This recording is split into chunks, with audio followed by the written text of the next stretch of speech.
ಆತ್ಮೀಯ ಬಂಧುಗಳೇ, ಮಹಾಭಾರತ ಉದ್ಯೋಗ ಪರ್ವ ಸನತ್ ಸುಜಾತಿಯ 2ನೇ ಅಧ್ಯಾಯವನ್ನು ತಿಳ್ಕೊಳ್ತಾ ಇದ್ವಿ. ಇದರಿಂದ ಸನತ್ ಸುಜಾತರ ಮೂಲಕ ಧೃತರಾಷ್ಟ್ರನ ಪ್ರಶ್ನೆಗಳಿಗೆ ಉತ್ತರ ಅನ್ನುವಂತಹ ವಿಷಯದ ಬಗ್ಗೆ ನಾವು ತಿಳ್ಕೊಳ್ತಾ ಇದ್ವಿ. ಹೋದ ಭಾಗದಲ್ಲಿ ಧೃತರಾಷ್ಟ್ರ ಪ್ರಶ್ನೆಯನ್ನ ಕೇಳ್ತಾನೆ. ಏನು ಅಂತಂದ್ರೆ, ಈ ಜಗತ್ತಲ್ಲಿ ಕೆಲವರು ಧರ್ಮದ ಆಚರಣೆಯನ್ನ ಮಾಡುವಂಥವ್ರಿದ್ದಾರೆ, ಕೆಲವರು ಮಾಡದೇ ಇರುವಂಥವ್ರಿದ್ದಾರೆ. ಅದಕ್ಕೋಸ್ಕರನೇ ಧರ್ಮ ಪಾಪದ ಮೂಲಕ ನಷ್ಟ ಆಗುತ್ತಾ ಅಥವಾ ಧರ್ಮನೇ ಪಾಪವನ್ನ ನಷ್ಟ ಮಾಡುತ್ತಾ, ಇದ್ರ ಬಗ್ಗೆ ನನಗೆ ತಿಳಿಸಿ ಅಂತನ್ಬಿಟ್ಟು.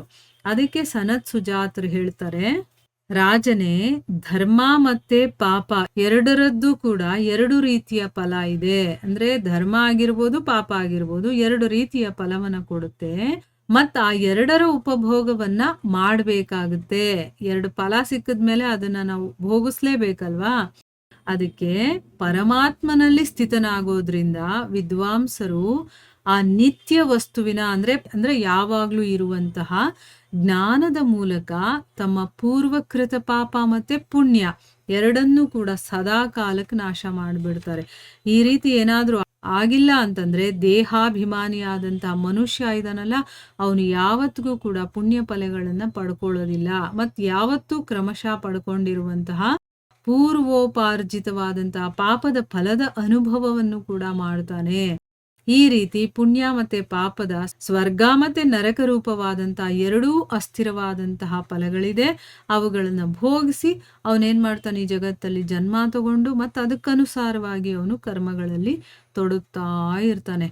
ಆದ್ರೆ ಯಾರು ಕರ್ಮಗಳ ತತ್ವಗಳನ್ನ ತಿಳ್ಕೊಂಡಿರ್ತಾನೋ ಅಂತ ನಿಷ್ಕಾಮ ಮನುಷ್ಯ ಇದಾನಲ್ಲ, ಅವನು ಧರ್ಮರೂಪಿ ಕರ್ಮದ ಮೂಲಕ ಅವನು ತನ್ನ ಪೂರ್ವ ಪಾಪವನ್ನ ಇಲ್ಲೇ ನಾಶ ಮಾಡ್ಕೊಳ್ತಾನೆ.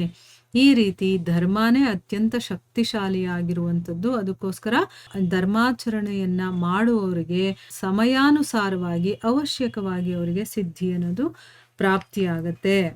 ಈಗ ಧರ್ಮದಿಂದ ನಡ್ಕೊಳ್ಳೋರು ಇರ್ತಾರಲ್ಲ, ಅವ್ರಿಗೂ ಕೂಡ 2 ರೀತಿ ಫಲ ಇದೆ. ಪಾಪದಿಂದ ನಡ್ಕೊಳ್ಳೋರ್ದು ಕೂಡ ಫಲ ಅನ್ನೋದು 2 ರೀತಿ ಇದೆ. ಈಗ ಈ 2ರ ಉಪಭೋಗವನ್ನು ಕೂಡ ನಾವು ಮಾಡಬೇಕಾಗತ್ತೆ. ಈಗ ನೋಡಿ, ಭಗವಂತನಲ್ಲಿ ಸ್ಥಿತನಾಗಿರುವಂತ ವಿದ್ವಾಂಸ ಏನ್ ಮಾಡ್ತಾನೆ, ಅವನಿಗೆ ಜ್ಞಾನ ಗೊತ್ತಿರುತ್ತೆ. ಮತ್ತೆ ಆ ಜ್ಞಾನದ ಮೂಲಕ ನೋಡಿ, ಜ್ಞಾನ ಅನ್ನೋದು ಎಷ್ಟು ಇಂಪಾರ್ಟೆಂಟು ಅಂತ. ಈಗ ನಾನು ಏನ್ ಕೆಲಸ ಮಾಡ್ತಾ ಇದ್ದೀನಿ, ನಾನು ಮಾಡ್ತಾ ಇರುವಂತ ಕೆಲಸ ಸರಿನಾ ತಪ್ಪಾ, ಅಥವಾ ನಾನು ಈ ಕೆಲಸವನ್ನ ಮಾಡಿದ್ರೆ ಮತ್ತೆ ನಾನು ಜನನ ಮರಣ ಚಕ್ರದಲ್ಲಿ ಬರ್ತೀನಾ, ಅಥವಾ ನಾನು ಇದರಿಂದ ಹೊರಗಡೆ ಬರಬೇಕು ಅಂತಂದ್ರೆ ಏನು ಮಾಡಬೇಕು, ಈ ಎಲ್ಲಾ ವಿಷಯಗಳು ನಮಗೆ ಎಲ್ಲಿಂದ ಗೊತ್ತಾಗುತ್ತೆ? ಜ್ಞಾನವನ್ನ ತಿಳ್ಕೊಂಡಾಗ್ತಾನೆ ಗೊತ್ತಾಗೋದು. ಆ ಜ್ಞಾನವನ್ನ ತಿಳ್ಕೊಂಡಾಗ ಏನಾಗುತ್ತೆ, ನಾವು ಹಿಂದೆ ಮಾಡಿರುವಂತಹ ಪಾಪ ಪುಣ್ಯ ಯಾವುದಾದ್ರೂ ಆಗಿರ್ಬೋದು, ಅದೆಲ್ಲವೂ ಕೂಡ ನಾಶ ಆಗುತ್ತೆ. ಜ್ಞಾನ ಒಂದೇ ನಮ್ಮನ್ನ ಬೆಳಕಿಗೆ ತರುವಂಥದ್ದು. ಅಂದ್ರೆ ನಮ್ಮನ್ನ ಅಜ್ಞಾನದಿಂದ ಹೊರಗಡೆ ಬರ್ಸುತ್ತೆ. ಅವಾಗ ಏನ್ ಮಾಡ್ತೀವಿ, ನಾವು ಮಾಡ್ತಾ ಇರೋದು ಸರಿನಾ ತಪ್ಪಾ ಅನ್ನೋ ಒಂದು ತಿಳುವಳಿಕೆ ನಮಗ್ ಬರುತ್ತೆ. ತಿಳುವಳಿಕೆ ಬಂದಾಗ ತಾನೇ ನಾವು ಯಾವುದನ್ನ ಮಾಡಬೇಕು ಯಾವುದನ್ನ ಮಾಡಬಾರ್ದು ಅನ್ನೋದು ಗೊತ್ತಾಗೋದು. ಆ ರೀತಿ ಆದ್ರೆ ಯಾರಿಗೆ ದೇಹಾಭಿಮಾನ ಇರುತ್ತೋ, ಇನ್ನೂ ಅವನಿಗೆ ಆತ್ಮ ಪರಮಾತ್ಮ ಅನ್ನೋದೇ ಗೊತ್ತಿರೋದಿಲ್ಲ, ನಾನೇ ಈ ದೇಹ ಅಥವಾ ದೇಹನೇ ನಾನು ಅಂತ ತಿಳ್ಕೊಂಡಿರ್ತಾನೋ, ಅವನೇನ್ ಮಾಡ್ತಾನೆ, ಪಾಪನೂ ಮಾಡ್ತಿರ್ತಾನೆ ಪುಣ್ಯನೂ ಮಾಡ್ತಿರ್ತಾನೆ. ಅಥವಾ ಬರೀ ಪುಣ್ಯದ ಕೆಲಸಗಳನ್ನೇ ಮಾಡಿದ್ರು ಕೂಡ ಆ ಪುಣ್ಯವನ್ನ ತೀರಿಸೋದಕ್ಕೋಸ್ಕರ ಅವನು ಸ್ವರ್ಗಕ್ಕೆ ಹೋಗ್ಬೇಕು, ಇಲ್ಲ ಪಾಪಗಳನ್ನ ಮಾಡ್ತಾನ ನರಕಕ್ಕೆ ಹೋಗ್ಬೇಕು. ಅಂದ್ರೆ 2 ರೀತಿಯ ಫಲಗಳಿದೆ. ಪುಣ್ಯ ಮಾಡಿದ್ರೂ ನಮಗ್ ಫಲ ಸಿಗುತ್ತೆ, ಪಾಪ ಮಾಡಿದ್ರೂ ನಮಗ್ ಫಲ ಸಿಗುತ್ತೆ. ಈಗ ನಾನು ಜನನ ಮರಣ ಚಕ್ರದಿಂದಾನೇ ಹೊರಗಡೆ ಬರ್ಬೇಕು ಅಂತಂದ್ರೆ ಇರೋದು ಒಂದೇ ದಾರಿ, ಪಾಪ ಪುಣ್ಯ 2 ಇರಬಾರ್ದು ನನಗೆ. ಅಂದ್ರೆ ನಾನು ಮಾಡೋ ಕರ್ಮಗಳಲ್ಲಿ ಕರ್ಮ ಫಲಗಳೇ ಬರಬಾರ್ದು ನನಗೆ ಅಂತಂದ್ರೆ ಅದು ಹೇಗ್ ಸಾಧ್ಯ? ನಾವ್ ಏನಾದ್ರೂ ಮಾಡಿದಾಗ ಏನಾದ್ರೂ ಒಂದು ಫಲ ಸಿಕ್ಕೇ ಸಿಗುತ್ತಲ್ಲ ಅಂತಂದ್ರೆ ಇಲ್ಲ, ನಮಗೆ ಫಲ ಇಲ್ಲದೆ ಇರುವಂತ ಕರ್ಮನೂ ಒಂದಿದೆ. ಏನು ಅದು ಅಂತಂದ್ರೆ ನಿಷ್ಕಾಮ ಭಾವನೆಯಿಂದ ಮಾಡುವಂಥದ್ದು. ಈಗ ನಾವು ಮನ್ಸಲ್ಲಿ ಏನೋ ಒಂದು ಆಸೆ ಇಟ್ಕೊಂಡು ಮಾಡೋದ್ರಿಂದ ನಮಗೆ ಫಲಗಳು ಸಿಗೋದು. ನನಗೋಸ್ಕರ ಅಲ್ಲದೆ ಎಲ್ಲವನ್ನ ಭಗವಂತನಿಗೆ ಸಮರ್ಪಣೆ ಮಾಡ್ತೀವಲ್ವಾ, ಅದು ನಿಷ್ಕಾಮ ಭಾವದಿಂದ ನಾವು ಕೆಲಸ ಮಾಡೋದು. ಇದೆಲ್ಲ ಭಗವದ್ಗೀತೆನಲ್ಲಿ ತುಂಬಾ ಚೆನ್ನಾಗಿ ಕೃಷ್ಣ ಎಕ್ಸ್ಪ್ಲೇನ್ ಮಾಡಿದ್ದಾನೆ. ಭಗವದ್ಗೀತೆ ಅನ್ನೋದು ನಮಗೆ ತುಂಬಾ ಇಂಪಾರ್ಟೆಂಟ್ ಅಂದ್ರೆ ಇಂಪಾರ್ಟೆಂಟು. ಅದನ್ನ ಚೆನ್ನಾಗಿ ಅರ್ಥ ಮಾಡ್ಕೊಂಡ್ಬಿಟ್ರೆ ನಾವು ಏನ್ ಕೆಲಸ ಮಾಡ್ತಾ ಇದೀವೋ ಅದು ಸರಿನೋ ತಪ್ಪೋ, ಅಥವಾ ನಾವು ಮಾಡ್ತಾ ಇರೋದನ್ನ ಸರಿ ಮಾಡ್ಕೊಳ್ಳೋದು ಹೇಗೆ ಅದೆಲ್ಲ ನಮಗೆ ಗೊತ್ತಾಗತ್ತೆ.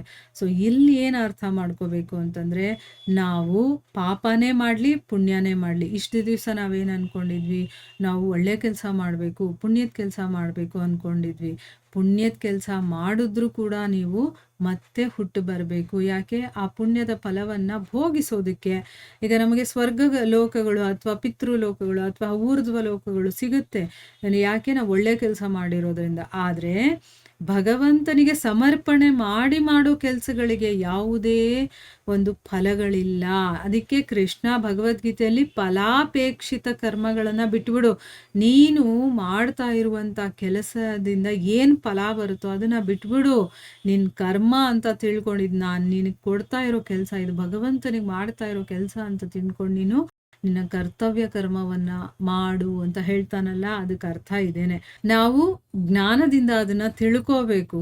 ಅದು ತಿಳ್ಕೊಂಡಾಗ ನಮಗೇನಾಗುತ್ತೆ, ಪೂರ್ವಾಕೃತ ಪಾಪ ಪುಣ್ಯ ಎಲ್ಲವನ್ನೂ ಕೂಡ ಅದು ಸದಾ ಕಾಲಕ್ಕೆ ನಾಶ ಮಾಡಿಬಿಡುತ್ತೆ. ಈ ರೀತಿ ಏನಾದರೂ ಆಗಿಲ್ಲ ಅಂತಂದರೆ, ಅಂದರೆ ಯಾರಿಗೆ ಆ ದೇಹಾಭಿಮಾನ ಇರುತ್ತೋ ಅಂಥ ಮನುಷ್ಯನಿಗೆ ಈ ಪುಣ್ಯ ಫಲಗಳನ್ನು ಪಾಪ ಫಲಗಳನ್ನು ಪಡ್ಕೊಳ್ತಾನೆ, ಮತ್ತೆ ಅವನು ಅದನ್ನು ಅನುಭವಿಸ್ಬೇಕು ಅಂತ ಇಲ್ಲಿಗೆ ಬರ್ತಾನೆ ಮತ್ತೆ ಹೋಗ್ತಾನೆ.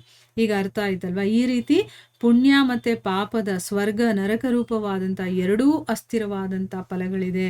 ಪುಣ್ಯ ಮಾಡಿದ್ರೆ ಪುಣ್ಯ ಲೋಕಗಳು ಸಿಗುತ್ತೆ, ಪಾಪ ಮಾಡಿದ್ರೆ ಪಾಪ ಲೋಕಗಳು ಸಿಗುತ್ತೆ. ಅವುಗಳನ್ನೆಲ್ಲ ಭೋಗಿಸಿ ಅವನು ಈ ಜಗತ್ತಲ್ಲಿ ಮತ್ತೆ ಜನ್ಮವನ್ನ ತಗೊಂಡು ಅದಕ್ಕನುಗುಣವಾಗಿ ಕರ್ಮಗಳಲ್ಲಿ ತೊಡಗ್ತಾನೆ.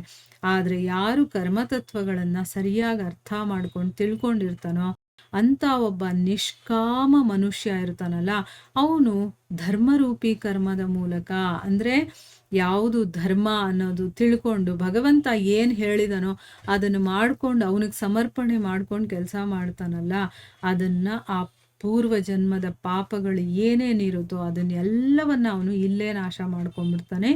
ಈ ರೀತಿ ಹೇಳಿ ಅವರು ಧರ್ಮನೇ ಶಕ್ತಿಶಾಲಿ ಆಗಿರುವಂಥದ್ದು. ಅದಕ್ಕೋಸ್ಕರನೇ ಧರ್ಮಾಚರಣೆಯನ್ನು ಮಾಡುವಂಥವನಿಗೆ ಸಮಯಾನುಸಾರವಾಗಿ, ಅಂದರೆ ಆ ಸಮಯಕ್ಕೆ ಏನು ಅವಶ್ಯಕವಾಗಿ ಏನು ಸಿದ್ಧಿ ಸಿಗಬೇಕೋ ಅದು ಸಿಗುತ್ತೆ. ಸ್ವಲ್ಪ ಸಮಯ ಹಿಡಿಬೋದೇ ಹೊರತು ಅವನಿಗೆ ಸಿದ್ಧಿ ಅನ್ನೋದು ಖಂಡಿತವಾಗ್ಲೂ ಕೂಡ ಪ್ರಾಪ್ತಿಯಾಗುತ್ತೆ ಅನ್ನೋದನ್ನ ಇಲ್ಲಿ ಹೇಳ್ತಾ ಇದ್ದಾರೆ. ಈಗ ಯುಧಿಷ್ಠಿರ ಮಹಾರಾಜ ಎಷ್ಟೆಲ್ಲ ಕಷ್ಟಪಡ್ತಾನೆ, ಅವನ ಧರ್ಮವನ್ನು ಫಾಲೋ ಮಾಡುವಂಥವನು, ಧರ್ಮವೇ ಎಲ್ಲ ಅಂತ ತಿಳ್ಕೊಂಡು ತನ್ನ ಧರ್ಮವನ್ನು ಬಿಡದೆ ಅವನು ನಡ್ಕೊಳ್ತಾನೆ. ಕೊನೆಗೆ ಅವನಿಗೇನು ಸಿಗಬೇಕೋ ಸಿದ್ಧಿ ಅದು ಸಿಕ್ತಲ್ವಾ? ಆ ಥರ ಯಾರು ಅಧರ್ಮವನ್ನು ಫಾಲೋ ಮಾಡ್ತಾರೋ ಅವ್ರು ಇವತ್ತಲ್ಲ ನಾಳೆ ಅವರು ಸರ್ವನಾಶ ಆಗೋದಂತೂ ಖಂಡಿತ ಅನ್ನೋದನ್ನ ಇಲ್ಲಿ ಅರ್ಥ ಮಾಡ್ಕೋಬೋದು. ಈ ರೀತಿ ಅವರು ಧರ್ಮನೇ ಶ್ರೇಷ್ಠ ಶಕ್ತಿಶಾಲಿಯಾಗಿದೆ ಅನ್ನೋದನ್ನ ಇಲ್ಲಿ ಹೇಳ್ತಾ ಇದ್ದಾರೆ. ಅದಕ್ಕೆ ನಾವು ಧರ್ಮದ ಹಾದಿಯಲ್ಲೇ ನಡಿಬೇಕು. ಅದು ಯಾವತ್ತಿಗೂ ನಮ್ಮನ್ನ ಒಳ್ಳೆ ಕಡೆಗೆ ಕರ್ಕೊಂಡು ಹೋಗುತ್ತೆ, ಆಯ್ತಾ? ಯಾವತ್ತೂ ಅದನ್ನು ನಮ್ಮನ್ನ ಬಿಡೋದಿಲ್ಲ. ನಾವು ಧರ್ಮವನ್ನ ರಕ್ಷಣೆ ಮಾಡಿದ್ರೆ ಅದು ನಮ್ಮನ್ನ ರಕ್ಷಣೆ ಮಾಡುತ್ತೆ. ಧರ್ಮೋ ರಕ್ಷತಿ ರಕ್ಷಿತಃ ಅಂತ ಹೇಳ್ತಾರಲ್ವಾ, ಆ ಮಾತನ್ನ ನಾವು ನೆನಪಿಸ್ಕೊಳ್ಬೇಕು. ಧರ್ಮದ ಹಾದಿಯಲ್ಲಿ ನಡೆಯೋದಕ್ಕೆ ಪ್ರಯತ್ನ ಮಾಡಬೇಕು. ಇಲ್ಲಿಗೆ ನಾವು ನಿಲ್ಲಿಸೋಣ. ಹರೇ ಕೃಷ್ಣ.